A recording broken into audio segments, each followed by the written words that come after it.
నమస్కారం. ఆరెంజ్ బులెటిన్కి స్వాగతం. హెడ్లైన్స్ చూద్దాం.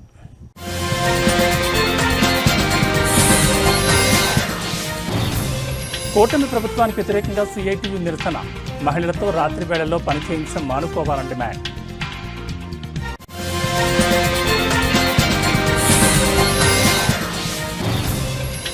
పిఠాపురంలో ఉప్పాడ మత్స్యకారుల ధర్నా. పవన్ కళ్యాణ్ రాకపోతే మరింత ఉద్యమం చేస్తామని హెచ్చరిక.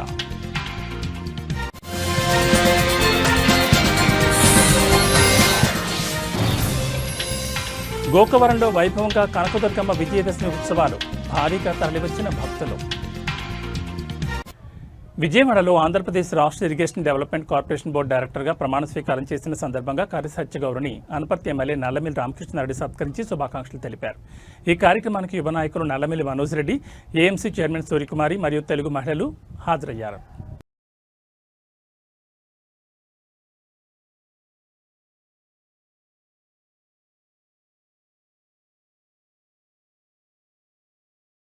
పని గంటలు పెంచాలన్న రాష్ట్ర కూటమి ప్రభుత్వ తీర్మానాన్ని తక్షణమే రద్దు చేయాలని, మహిళలతో రాత్రి వేళల్లో పనిచేయించడం మానుకోవాలని, కనీస వేతనం 26,000 చెల్లించాలని డిమాండ్ చేస్తూ సిఐటియు ఆధ్వర్యంలో కాకినాడ కలెక్టరేట్ వద్ద నిరసన శిబిరం జరిగింది. ఈ శిబిరాన్ని సిఐటియు జిల్లా అధ్యక్షుడు దుబా శేషబాబుజీ ప్రారంభించారు. ఈ సందర్భంగా శేషబాబుజీ మాట్లాడుతూ ప్రభుత్వం ఈ తీర్మానాన్ని రద్దు చేయకపోతే ఉద్యమాన్ని మరింత ఉధృతం చేస్తామని హెచ్చరించారు. ఈ నిరసనకు వివిధ కార్మిక, ఉద్యోగ సంఘాల నాయకులు మద్దతు తెలిపారు.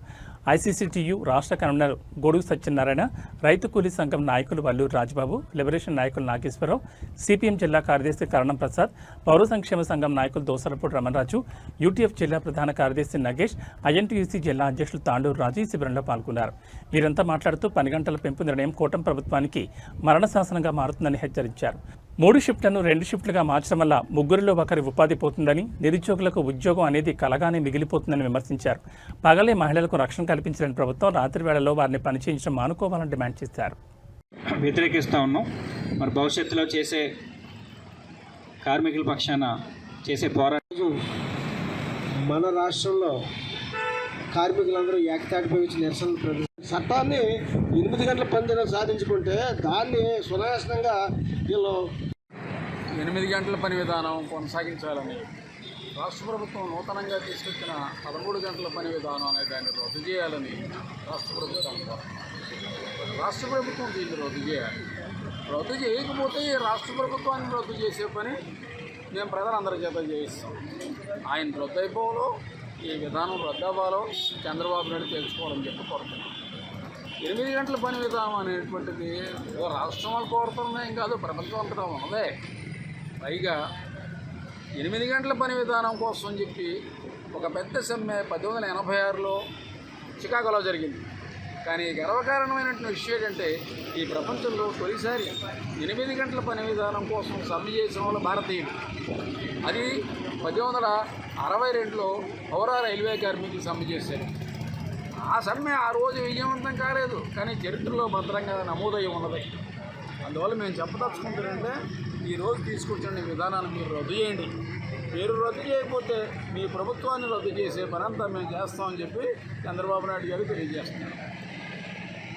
కాకినాడ జిల్లా యు కొత్తపల్లి, దివి, సారబిందో వంటి పరిశ్రమల నుంచి వస్తున్న కలుషిత జలాల వల్ల మత్స్య సంపద అంతరించిపోతోందని నిరసిస్తూ పిఠాపురం నియోజకవర్గం యు కొత్తపల్లి మండలం మూలపేట గ్రామంలో మత్స్యకారులు చేపట్టిన ధర్నా బుధవారానికి 2వ రోజుకు చేరుకుంది. డిప్యూటీ సీఎం పవన్ కళ్యాణ్ వచ్చి తమ సమస్యను పరిష్కరించే వరకు ధర్నా ఆపేది లేదని మత్స్యకారులు స్పష్టం చేశారు. ఉప్పాడ, మూలపేట, కోనపపేట ప్రధాన రహదారిపై వేలాదిగా కుటుంబ సభ్యులతో మత్స్యకారులు ధర్నా నిర్వహిస్తున్నారు. తమ జీవనోపాధి ప్రశ్నార్థకంగా మారిందని వారు ఆందోళన వ్యక్తం చేస్తున్నారు.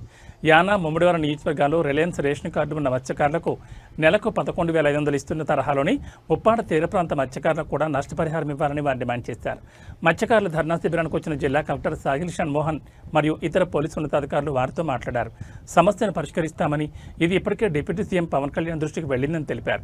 పవన్ కళ్యాణ్ ప్రస్తుతం అసెంబ్లీ సమావేశాల కారణంగా, అలాగే ఆరోగ్యపరమైన ఇబ్బందుల వల్ల రాలేకపోతున్నారని చెప్పారు.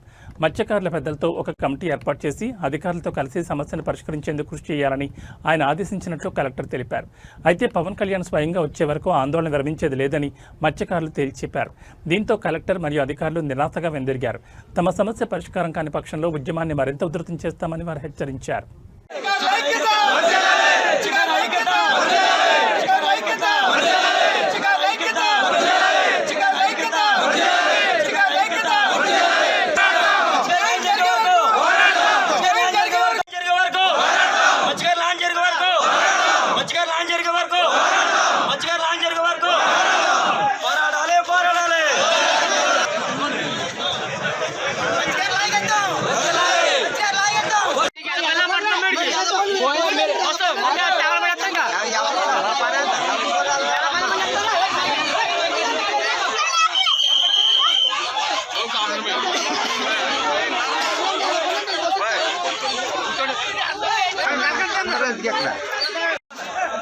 యూకొత్తపల్లి మండలం మూలపేట గ్రామం మత్స్య గ్రామం అండి.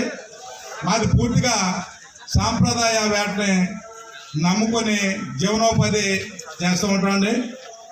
కానీ ఈ తీర ప్రాంతంలోని ఈ పరిశ్రమల వల్ల పొల్యూషన్ డైరెక్ట్గా సముద్రంలోకి వదిలేయడం వల్ల ఈ కంపెనీలన్నీ మాకు తీవ్ర మత్స్య సంపద నశించిపోతుందండి.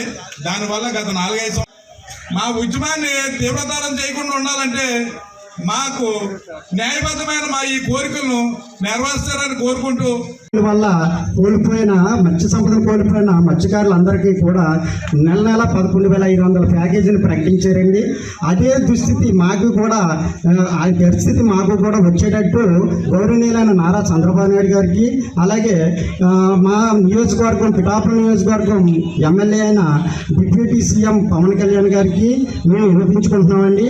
మా మత్స్యకారుల బాధలను అర్థం చేసుకొని మా కడుపు కోతను మీరు ఏ విధంగా ఆదుకొని మాకు ప్యాకేజీ వచ్చేటట్టు కానీ చేసేంత వరకు మీకు ఈ విషయాన్ని తెలియపరచుకుంటున్నామండి.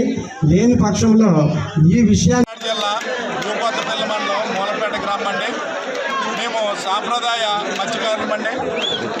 మేము గత 4-5 సంవత్సరాల నుంచి ఈ తీర ప్రాంతంలోని ఈ కెమికల్ ఫ్యాక్టరీలు, ఈ అరబిందో, ఈ కంపెనీల వల్ల ఈ కెమికల్, ఈ రసాయనాలు వాళ్ళు సముద్రంలోకి డైరెక్ట్గా పంపింగ్ చేయడం వల్ల అందరూ ప్యాకేజీని ఇప్పిస్తున్నారు. అదేవిధంగా మాకు కూడా ప్యాకేజీ ఈ కంపెనీల్లోని 20% యువకులకు ఉద్యోగ అవకాశాలు కల్పించాలని గౌరవనీయులైన నారా చంద్రబాబు నాయుడు గారికి, మా నియోజకవర్గం అయిన పవన్ కళ్యాణ్ గారు, ఎమ్మెల్యే అయిన పవన్ కళ్యాణ్ గారు, డిప్యూటీ సీఎం గారు పవన్ కళ్యాణ్ గారికి ఈ విషయంపై వినిపించుకుంటున్నామండి. ఈ ఉద్యమాన్ని ఈ విధంగా కొడుకు ఆకలి బాధ్యత తెలియపరుచుకుంటున్నామండి. దీనికి పరిష్కారం త్వరగా చేస్తారని, లేని పక్షంలో ఇదే ఉద్యమం ఇంకా తీవ్ర స్థాయిలో. కాకినాడ జిల్లా యూకొత్తపల్లి మండలం మూలపేట మత్స్యకార నాయకులు, ప్రజలు ఈరోజు ఇక్కడ మేము ధర్నా చేస్తున్నాం. ఎందుచేతంటే సారు, గత 5 సంవత్సరాల నుండి మా సముద్రంలో మత్స్య సంపద దినదినము రోజుకి తగ్గిపోతూ ఉంది. తద్వారా నేటు ఈ సంవత్సరం అయితే పీక్ స్థాయికి చేరుకుంది. అంటే సముద్రంలో వేటకు వెళ్ళి ఒక 10,000-20,000 రూపాయలు ఖర్చు పెట్టుకున్నా కానీ. కాకినాడలోని సాంబమూర్తి నగర్లో ఉన్న నవదుర్గాదేవి అమ్మవారి ఆలయంలో శరన్నవరాత్రి ఉత్సవాలను ఘనంగా నిర్వహిస్తున్నట్లు ఆలయ పురోహితులు తెలిపారు. ఈ సందర్భంగా ఆలయంలో ప్రత్యేక పూజా కార్యక్రమాలు జరుగుతాయని చెప్పారు. మీడియాతో మాట్లాడుతూ విజయదశమి రోజున జమ్మి చెట్టు పూజ ఉంటుందని, నవరాత్రుల్లో భాగంగా దీపారాధన వంటి కార్యక్రమాలు చేపడతామని వివరించారు. అలాగే ఆలయ కమిటీ సభ్యులు మాట్లాడుతూ నవరాత్రుల సందర్భంగా మొత్తం 11 రోజుల పాటు మహాన్నదాన కార్యక్రమం నిర్వహిస్తున్నామని తెలిపారు. దాదాపు 25 ఏళ్ల చరిత్ర కలిగిన ఈ ఆలయానికి పెద్ద సంఖ్యలో భక్తులు వచ్చి అమ్మవారికి పూజలు చేస్తారని చెప్పారు. ఈ అన్నదాన కార్యక్రమానికి ఆలయ కమిటీ సభ్యులు రాయుడు వాసు, నాగు, చిట్ని నారాయణమూర్తి, దుర్గాప్రసాద్ వంటి వారు సహకరించారు.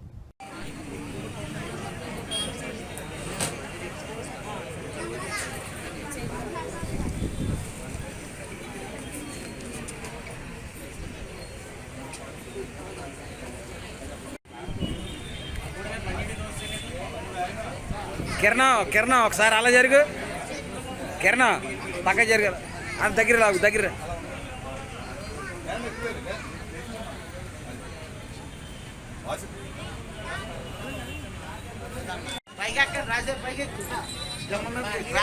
పైకి ఎక్కమంటే ఎలా వచ్చామని కదా.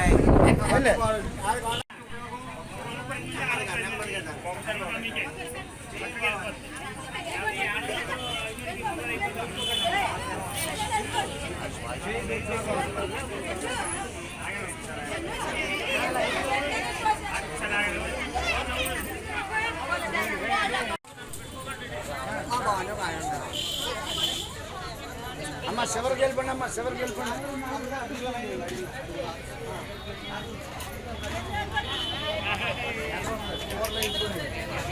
వాటర్ బ్యాగులు వేసుకున్నారు.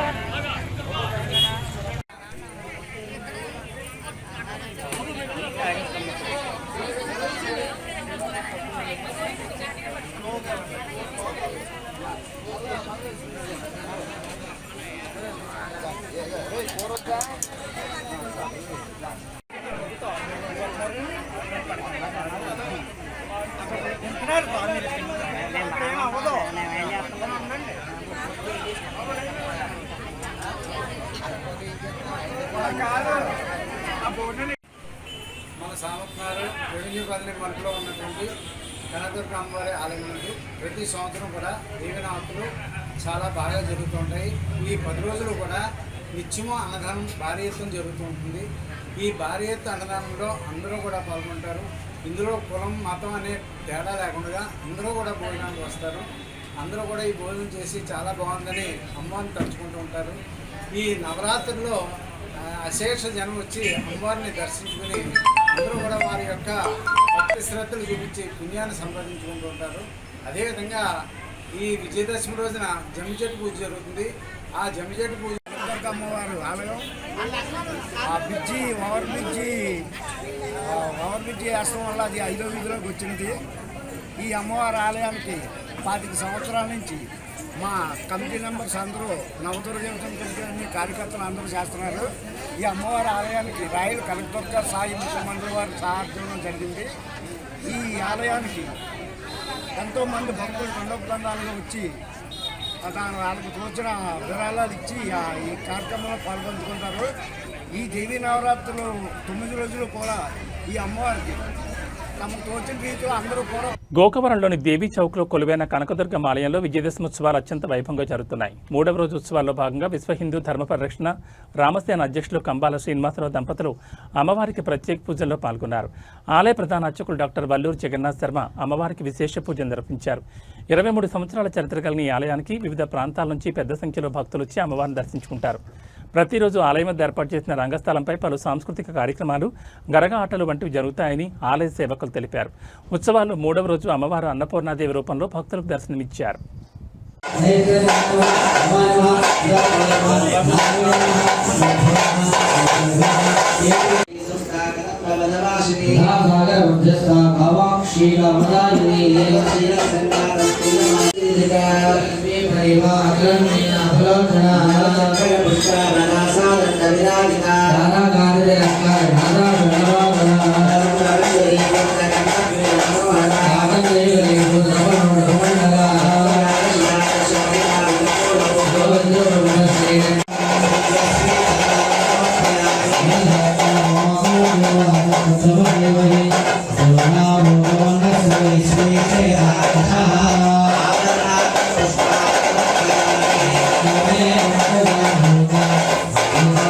శాసనమండలిలో మంత్రి లోకేష్ చేసిన ప్రకటన ప్రకారం కాంట్రాక్ట్ అవుట్సోర్సింగ్ ఉద్యోగులకు తల్లికి వందనంతో పాటు సంక్షేమ పథకాలను అమలు చేయాలని సిఐటియు డిమాండ్ చేసింది.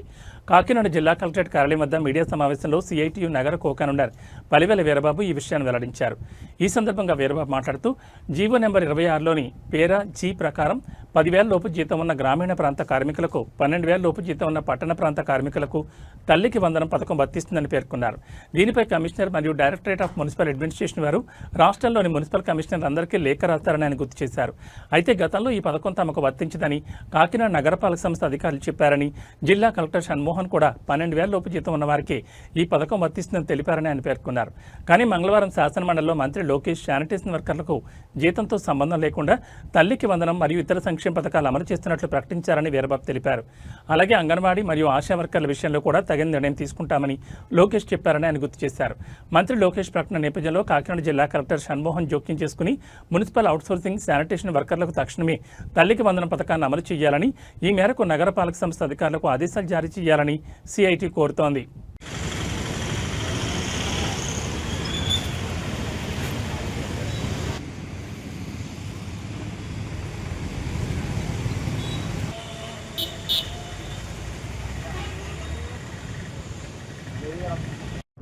కాంట్రాక్ట్ అవుట్సోర్సింగ్ ఉద్యోగులకు ప్రభుత్వ సంక్షేమ పథకాలు, ముఖ్యంగా తల్లికి వందనం పథకం అమలు మీద నిన్న శాసన మండలిలో చర్చ జరిగిన సందర్భంగా గౌరవ మంత్రివర్యులు లోకేష్ గారు సమాధానం చెప్తూ G O number 26 page number 4 para number జీలో central government, state government employees, అదేవిధంగా పెన్షనర్స్ కలిగి ఉన్నటువంటి కుటుంబ సభ్యులు ఎవరికి కూడా సంక్షేమ పథకం వర్తించదు. కానీ శానిటేషన్ వర్కర్స్ అందరికీ వర్తింపజేయడం జరుగుతుంది. అదేవిధంగా గ్రామీణ ప్రాంతాల్లో 10,000 రూపాయలు జీతం, పట్టణ ప్రాంతాల్లో 12,000 రూపాయల లోపల జీతం ఉన్న వారికి ఈ తల్లికి వందనం పథకాన్ని వర్తింపజేస్తున్నట్లుగా చెప్పారు. అంగన్వాడీ ఆశా వర్కర్స్ ఆయన్ని కలిసినట్టు, వారు క్యాబినెట్లో చర్చించి సముచిత నిర్ణయం తీసుకుంటున్నట్టు శాసనమండలిలో ప్రకటించారు. అయితే సిఐటి తరఫున మా విజ్ఞప్తి ఏమిటంటే ఈ జీవో నెంబర్ 26 విడుదలైనప్పుడు commissioner and director of municipal administration వారు అన్ని మున్సిపల్ కమిషనర్లకి లేఖ రాస్తూ మున్సిపల్ కార్మికులందరికీ అవుట్సోర్సింగ్ ఎంప్లాయీస్కి ఈ తల్లికి వందనం వర్తింప చేయడానికి ముందుకు వెళ్లాలని ఇచ్చిన ఆదేశాల్ని కాకినాడ జిల్లా తొండంగి మండలం రావికంపాడు హైస్కూల్లో కళాశాలను ఏర్పాటు చేయాలని ఎమ్మెల్యే యనమల దివ్య అసెంబ్లీలో ప్రభుత్వాన్ని కోరారు. ఆ హైస్కూల్ గత 60 సంవత్సరాలుగా ఒక పాఠశాలగానే కొనసాగుతోందని ఆమె తెలిపారు. దీనివల్ల చుట్టుపక్కల ఉన్న 15 గ్రామాల విద్యార్థులు ఉన్నత విద్య కోసం సమీపంలోని నగరాలకు వెళ్లాల్సి వస్తుందని, దీనివల్ల వారు అనేక ఇబ్బందులు గురవుతున్నారని ఆమె పేర్కొన్నారు. విద్యార్థుల సౌలభ్యం కోసం రావికంపాడులో కళాశాల నిర్మించడానికి సహకరించాలని యనమల దివ్య అసెంబ్లీలో విజ్ఞప్తి చేశారు. Thank you sir. అధ్యక్ష, మీ ద్వారా ఆనరబుల్ హెచ్ఆర్డి మినిస్టర్ గారి దృష్టికి తీసుకొస్తున్నాను అధ్యక్ష. మా తుని నియోజకవర్గం తొండంగి మండలం రావికంపాడు విలేజ్లో అధ్యక్ష దాదాపు 65 సంవత్సరాల నుండి ఉంది అధ్యక్ష. హై స్కూల్ ఉంది అధ్యక్ష. ఈ హై స్కూల్ని జూనియర్ కాలేజ్గా అప్గ్రేడ్ చేయవలసిందిగా గౌరవ మంత్రి గారిని కోరుతున్నాం అధ్యక్ష. ఇక్కడ ల్యాండ్ అవైలబుల్ చాలా ఉంది అధ్యక్ష. ఈ స్కూల్కి కాంపౌండ్ కూడా చాలా ఎక్కువగా ఉంది అధ్యక్ష. అలాగే బిల్డింగ్ కట్టడానికి కూడా సిఎస్ఆర్ ఫండ్స్ కూడా అవైలబుల్గా ఉన్నాయి అధ్యక్ష. మీరు జూనియర్ కాలేజ్ శాంక్షన్ చేస్తే 10 గ్రామాల్లో ఉన్న సుమారు 10,000 నుండి 15,000 మందికి ఉపయోగపడుతుంది అధ్యక్ష. అలాగే డ్రాప్ అవుట్స్ కూడా తగ్గుతాయి అధ్యక్ష. ఈ జూనియర్ కాలేజ్ కోసము చుట్టుపక్కల 10 గ్రామాల నుంచి అధ్యక్ష 30 కిలోమీటర్ల వరకు కూడా తుని కానీ కాకినాడ కానీ ట్రావెల్ చేయవలసి వస్తుంది అధ్యక్ష. వీరికి జూనియర్ కాలేజ్ కనుక శాంక్షన్ చేస్తే మనకి స్టూడెంట్స్కి మేలు చేసిన వాళ్ళం అవుతాం అధ్యక్ష. Thank you sir. హిందూ దేవాలయాల పరిరక్షణ సమితి మండపేట శాఖ అధ్యక్షుడిగా మండపేట బీజేపీ నాయకుడు మద్దుల సుబ్బారావు నియమితులయ్యారు. ఈ నియామకం హిందూ దేవాలయాల పరిరక్షణ సమితి రాష్ట్ర అధ్యక్షులు కర్నూలు బస్వరాజు, ప్రధాన కార్యదర్శి పెళ్లాడి రుద్రయ్య మరియు తూర్పుగోదావరి జిల్లా అధ్యక్షులు రవి ఆదేశాల మేరకు జరిగింది. నూతన కమిటీలో భాగంగా ప్రధాన కార్యదర్శిగా చంద్రు భార్గవ్, సాయిరాం చౌదరి, ఉపాధ్యక్షుడిగా నల్లమిల్లి రామకృష్ణారెడ్డిని ఎంపిక చేశారు. అనంతరం కొత్త కమిటీ సభ్యులు వెంకటేశ్వర స్వామి దేవస్థానాన్ని దర్శించుకుని ప్రమాణ స్వీకారం చేశారు. ఈ సందర్భంగా రాష్ట్ర కమిటీ నాయకులు నూతన కమిటీ సభ్యులకు మార్గనిర్దేశం చేశారు. దేవాలయాల ఆస్తులను పరిరక్షించడం, భక్తులకు ఉచిత దర్శన సౌకర్యాలు కల్పించడం, ఆలయాల్లో గోశాలలు ఏర్పాటు చేయడం మరియు భక్తులు ఎదుర్కొంటున్న ఇబ్బందులపై పోరాడాలని సూచించారు. ఈ కార్యక్రమంలో కంకటాల మురళీకృష్ణ, రాష్ట్ర ప్రధాన కార్యదర్శి పెళ్లాడి రుద్రయ్య, నల్లమిల్లి సుబ్బారావు, రవి, రామరాజు, కోన సత్యనారాయణ, బాకచర్ల గుప్తా, కంచర్ల ప్రసాద్, పులవర్తి జగదీష్, సుమర్తి సురేష్, కొల్లూరు దుర్గాప్రసాద్ తదితరులు పాల్గొన్నారు.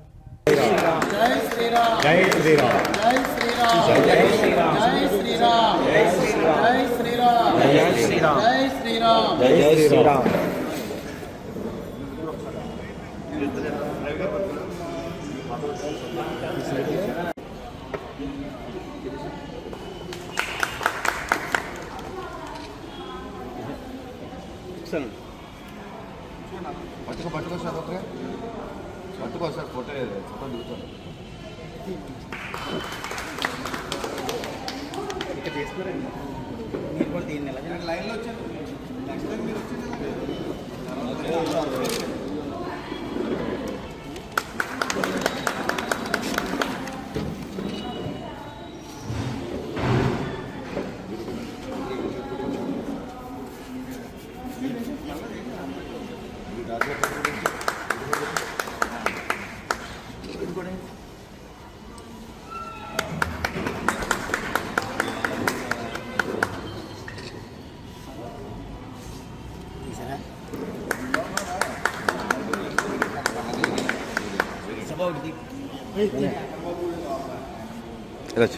తీసాను సార్, తీసాను.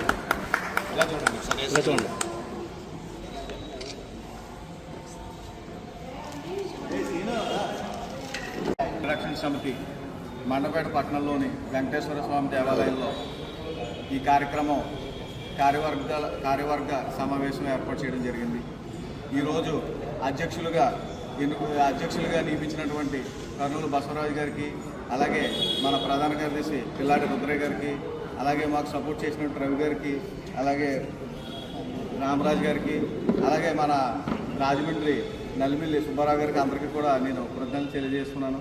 అలాగే ఈ కమిటీని ఏర్పాటు చేసి దేవాలయ పరిరక్షణ కమిటీ నా దృష్టికి వచ్చిన ప్రతి సమస్యని కూడా వెళ్ళి నేను దానికి సాధ్యమైనంత వరకు ఎంతవరకు దాన్ని న్యాయం చేయగలం అంతవరకు న్యాయం చేసి ఈ దేవాలయం ఈ సభాపూర్వకంగా తెలియపరుస్తున్నాను. సుబ్బారావు గారిని ఇక్కడ ఇన్ఛార్జ్ కింద మా హిందూ దేవాలయాల పరిరక్షణ సమితి తరఫున పెట్టడం చాలా సంతోషదాయకం. అలాగే సుబ్బారావు గారికి మరియు ఇతర టీం మెంబర్లందరికీ కూడా నా హృదయపూర్వక శుభాకాంక్షలు తెలియజేసుకుంటున్నాను. ఈరోజు మండపేట పట్టణంలోని అధ్యక్షుడిగా మద్దుల సుబ్బారావు అనే నేను ఈ సంస్థ నియమించడం జరిగింది. ఈ కార్యక్రమాలు అన్నీ కూడా దేవాలయాలకు సంరక్షణకు సంబంధించి, గో సంరక్షణకు సంబంధించి, అన్నీ కూడా హిందూ పరిరక్షణకి సంబంధించి ఈ 3 విధాలుగా ఈ సంస్థ పనిచేస్తుంది.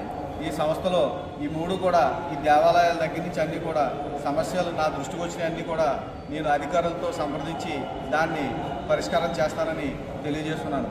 అలాగే ఈ సంస్థలో కార్యవర్గం మొత్తం సభ్యులందరూ పెద్దాపురం పట్టణంలో దేవీ శరన్నవరాత్రులు అత్యంత వైభవంగా జరుగుతున్నాయి. పెద్దాపురం మరణమ దేవస్థాన ఆధ్వర్యంలో జరుగుతున్న ఈ ఉత్సవాల్లో అమ్మవారు అన్నపూర్ణాదేవిగా భక్తులకు దర్శనమిచ్చారు. ఆలయ ఈవో కె విజయలక్ష్మి పర్యవేక్షణలో పూజా కార్యక్రమాలు, భక్తిరంజని కార్యక్రమాలు నిరంతరాయంగా కొనసాగుతున్నాయి. అదేవిధంగా పెద్దాపురం లూథరన్ హైస్కూల్ ఎదురుగా ఉన్న దుర్గాదేవి ఆలయంలో శరన్నవరాత్రులను పురస్కరించుకుని అమ్మవారిని వివిధ రకాల కూరగాయలతో అందంగా అలంకరించి ప్రత్యేక పూజలు నిర్వహించారు.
శ్రీమాత్రే నమః.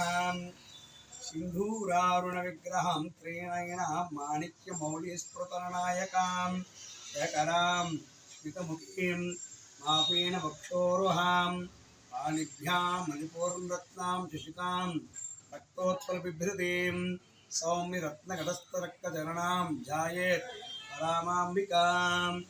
ఓం శ్రీమాత్రే నమః. మన పెద్దాపురం పట్టణంలో లూథరన్ హైస్కూల్ ఎదురుగా ఉన్న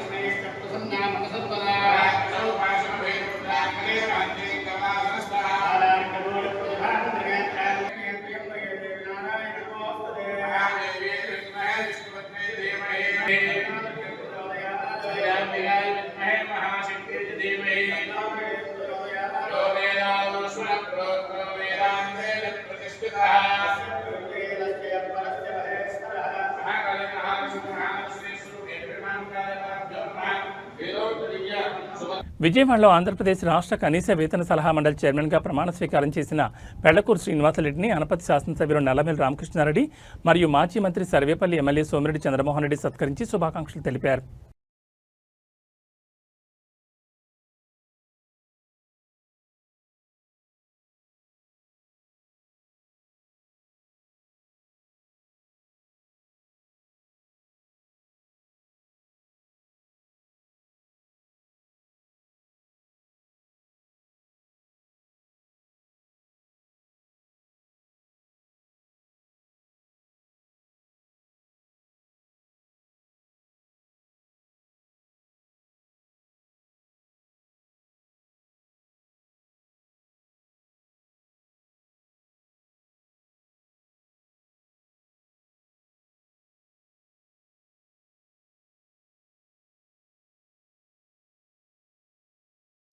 అంబేద్కర్ కోనసీమ జిల్లా కపిలేశ్వరపురం సుమారు 8,000 జనాభా ఉన్న కపిలేశ్వరం గ్రామంలో మంచినీటి సమస్య ప్రజలను వేధిస్తోంది.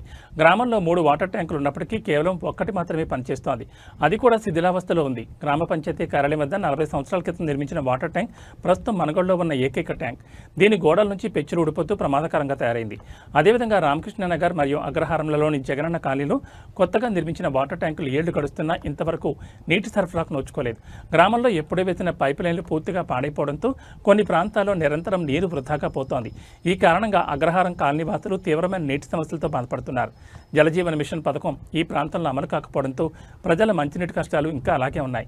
కోట్ల రూపాయల వ్యయంతో నిర్మించిన ఈ ట్యాంకులను వెంటనే వినియోగంలోకి తీసుకురావాలని, అలాగే పాడైన పైప్లైన్ వ్యవస్థ అధికారులు దృష్టి సారించాలని కోట్ల రూపాయల వ్యయంతో నిర్మించిన ఈ ట్యాంకులను వెంటనే వినియోగంలోకి తీసుకురావాలని, అలాగే పాడైన పైప్లైన్ వ్యవస్థపై అధికారులు దృష్టి సారించి తమ సమస్యను పరిష్కరించాలని గ్రామస్తులు కోరుతున్నారు.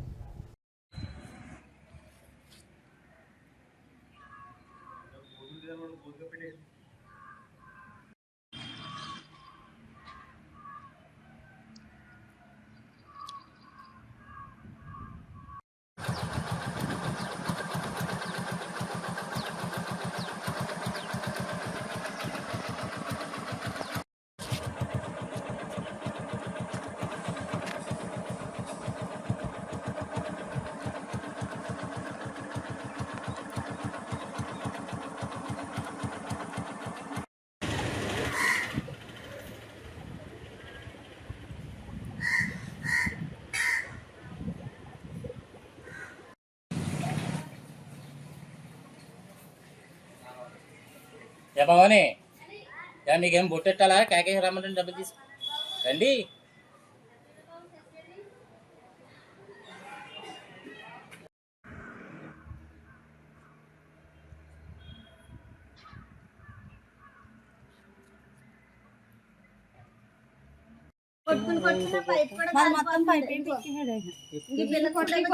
కాయ వచ్చేసింది నీళ్ళు కొట్టి కొట్టి పైకి.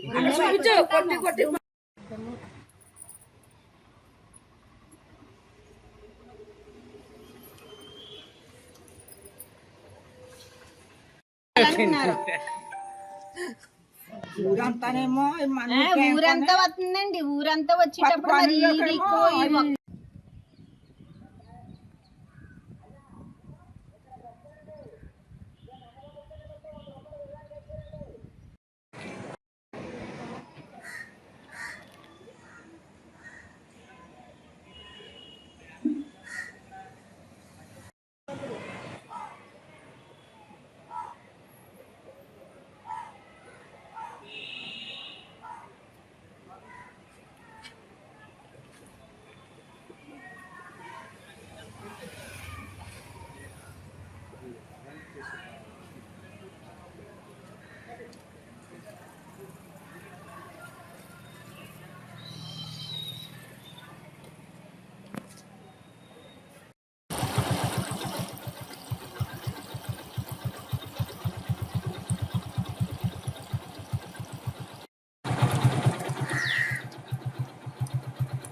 పురం అగ్రహారం ఫస్ట్ వీధి అండి, గుడి వీధి, వినాయకుడి గుడి వీధి.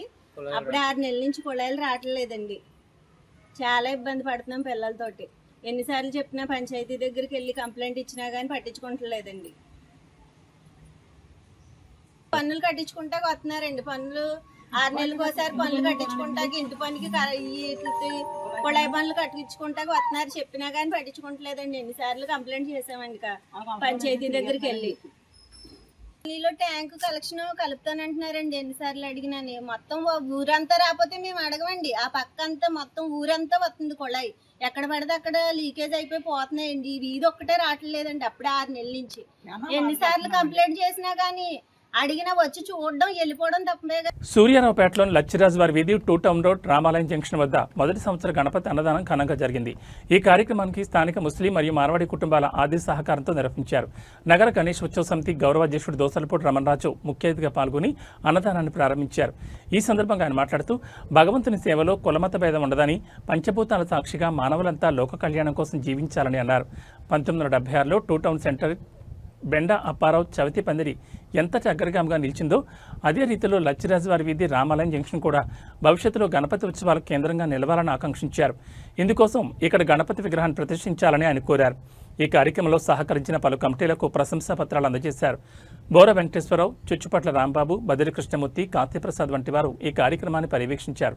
అన్నదానాన్ని సహకరించిన వారిలో కరీం, మహమ్మద్ సులేమాన్, హన్నాన్, రాకేష్ జైన్, హిమత్ లాల్ తదితరులున్నారు. అలాగే రామారావుపేటలోని దేవాదాయ శాఖకు చెందిన సంపత్ వినాయక ఆలయం వద్ద కూడా అన్నదానం జరిగింది. ఈ ఆలయానికి కూడా ప్రశంసా పత్రం అందించారు.